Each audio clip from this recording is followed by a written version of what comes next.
Oh, hello. Welcome to Biotopes. Thanks so much for coming back into the fish room.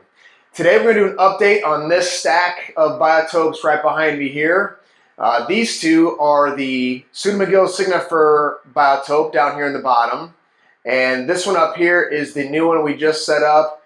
It's based off the Xun Jiang River basin in southern China. And we've got some fish in there we'll show you. That's going to be new for you guys. And this aquarium is really starting to come into its own. So thanks so much for tuning in, and let's take a look at these guys. So I thought the first thing we would do is I need to do a water change on this system and do a little bit of testing. I normally test pH or nitrates. I always check the temperature. And by the way, guys, I'm sorry for my voice. I'm fighting through a little bit of a chest cold here, so excuse the different voice. But what we're going to do is we are going to test this aquarium. I just started using the new digital checker here from Hannah for pH. I got my temperature gun I use to test the water temp. What we'll do is we will also change out the filter floss in our 10-gallon sump. I am in the process of upgrading both of these sumps to 20-gallon long tanks, so be sure you subscribe if you haven't already, and you'll get to see those builds. Got some cool ideas for that. So first we'll start with some testing. We'll mark it in our log here for this particular rack, the system, and yeah, we'll go from there. Stick around and hang out in the fishing with me today. So this is the Hannah checker. This is just really the first few weeks I've started playing with this a little bit. Really important to get these calibrated in 2 points.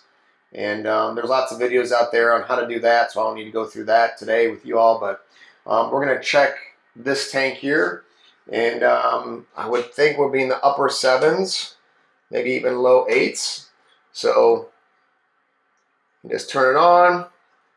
And here. Sometimes it goes pretty quick, sometimes it takes a little bit longer. Once that, there we go, so we're at 8.4. So pretty high. I'm interested to see what happens here when I recalibrate these. And see if that, I just feel like maybe there's some user error with the calibration system. So anyway, we'll set for 8.5. That put away. So I just marked this here on my little sheet.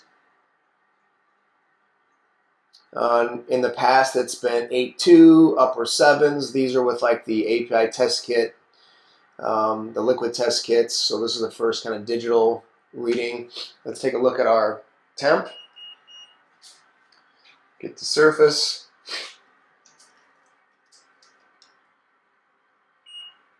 Setting 3.1. I was going to check this top tank here. That's 74.3, so about 74 degrees. So I'll mark that down. So like I said, today we're gonna have change in some water. It takes about 12 minutes in this 2-tank system with the sump to get about just around 10 to 15% change. We'll change the floss, add some salt, some ferts, and then I'll give you guys a look at the tank. All right, let's get started. So now we're looking at the sump here. So all I do is I've got a little lid on there that I cut out. What I usually do is I've got a little basket on this one outflow. I usually will just take that off just to make it a little bit easier to get to. I'm sorry for the light's not great down here, but hopefully you guys can see what I'm doing. I'll take this. So normally I just use this typical polyfill you can get at any store. I'm almost out of this right now, and I usually just use 1 or 2 plies. I think I'll probably go 2-ply on it because most of the outflows are kind of in the same area. So all I do is, and I've got a piece of like metalamat that it sits on top of an egg crate. So I'll just get this into place, just like so. And boom. I think this is pretty clean in here. Just some dead snail shells, really. That's it. So put that back on there. My flows in my sumps are really slow. I do not run my sump with a real high turnover rate. So it's pretty stagnant in that sense. It's not a high flow system. And you've got to really, when you're using sumps, for those of you who had sumps, you've got to really dial in how fast the pumps are pumping out, how they overflow in your tanks. I've got a sponge on top of my overflows, and how they come back and get recirculated. So that takes a little bit of dialing in. So anyway, that is complete. We'll leave the lid off for now because we're going to add some ferts and salts later. But we can start the water change. All we need to do is turn this valve. It's just a like a hose valve here, and that will start to add dechlorinated water. I've got a carbon block that this comes from down in my basement. So I just start this, moving water out. It's cold, and I'll show you how cold it is. It only drops about a half degree after 12 minutes. And then all I do is I flip these here. That opens up the drain. This closes off the other return. And then we'll do that for 12 minutes, and we'll get about 10-15% water change. All right, 12 minutes is up, and what I'm going to do is I'm going to turn off this valve all the way, and I'll let that continue to flow through the system and out until we get down to right this line right here, which is the water line that we've set. So that water will just work through the system, and once that's done, I'll flip those valves so that the water stays within the system and doesn't flow out into the drainage pipe, which is this pipe there. You can see that hose goes into there, that overflows from the top tank and then out of the room around the corner. So we'll show you guys the tanks as that kind of levels out, and then we'll go back to the sumps. Okay. So here are the two tanks. What I'm going to do here actually first is I'm going to wipe this glass down a little bit. And what I use in my famous bucket of tricks is the Fritz glass and acrylic cleaner. I find this is really good for these tanks. So I'm just going to give this quick spritz. And then wipe this guy down.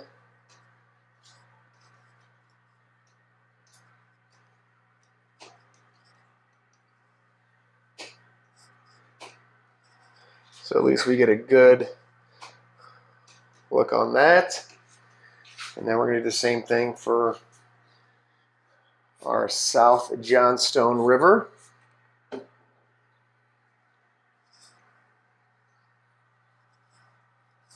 So I don't get any water spots gone. The nice thing about this Fritz glass and acrylic cleaner is also, once you wipe it off, it produces kind of a waterproof film, so the water spots don't get stuck on the glass as much, and they're a lot easier to wipe off. So kind of preventative as well. Okay. So now that that is wiped off, let's get into the tanks.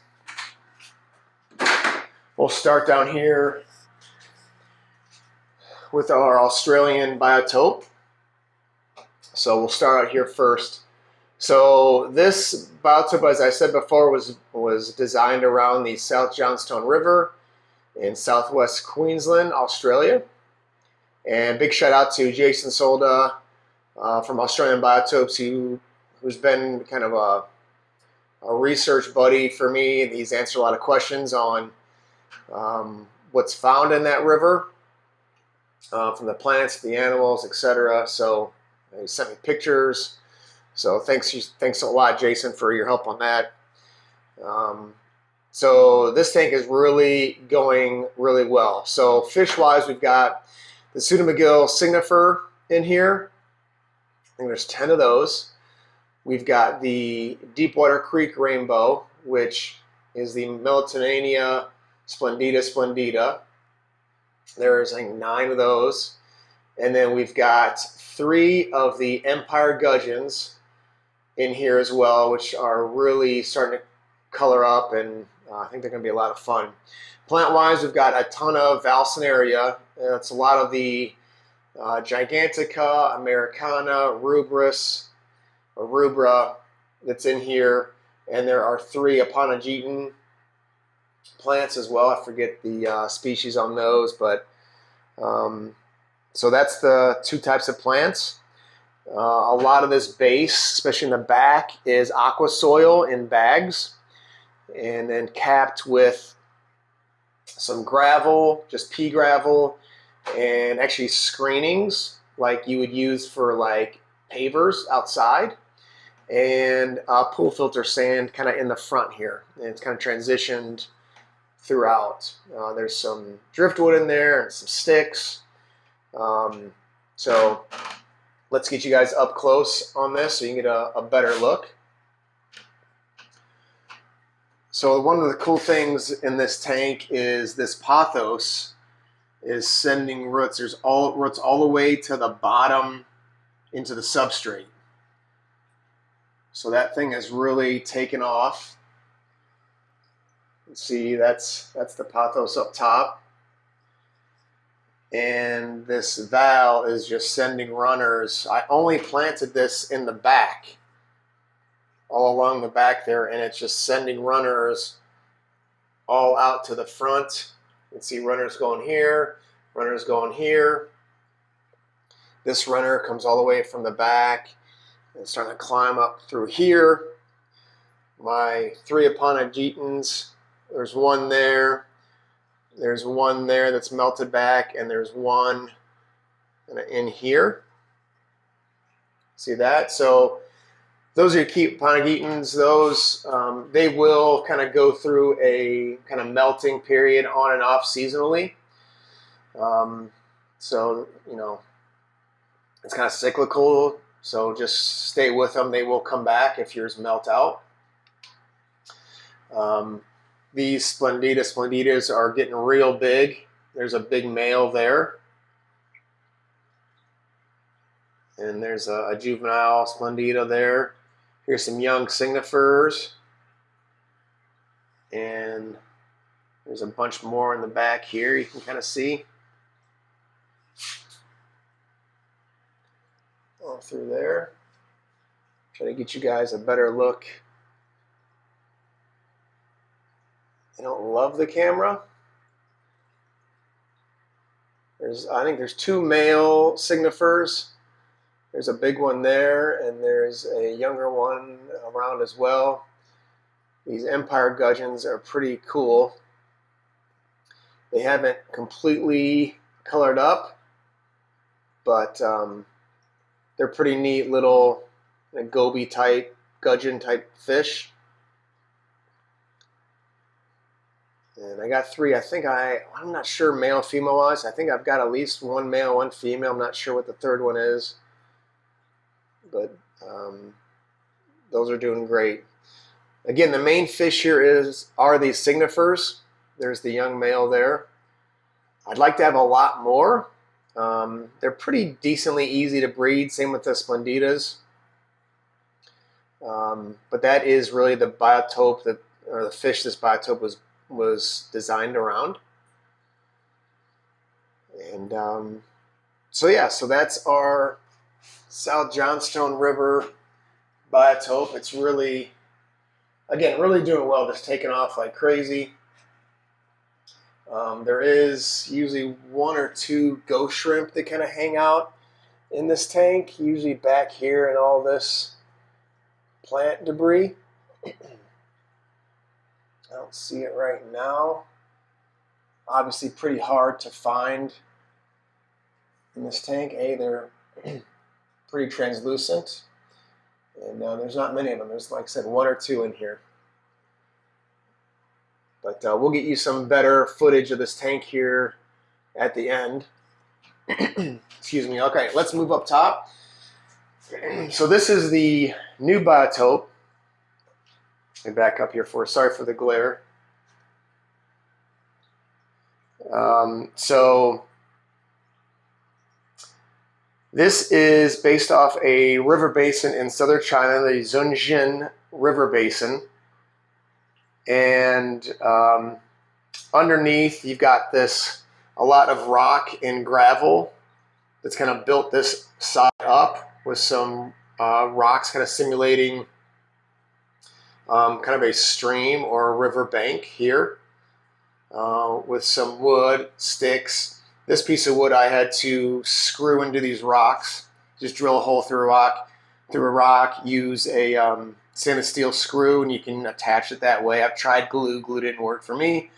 That was a piece of driftwood from the lake, so that was not going to sink. There's a ton of organic debris in here. Now this tank is still kind of balancing out.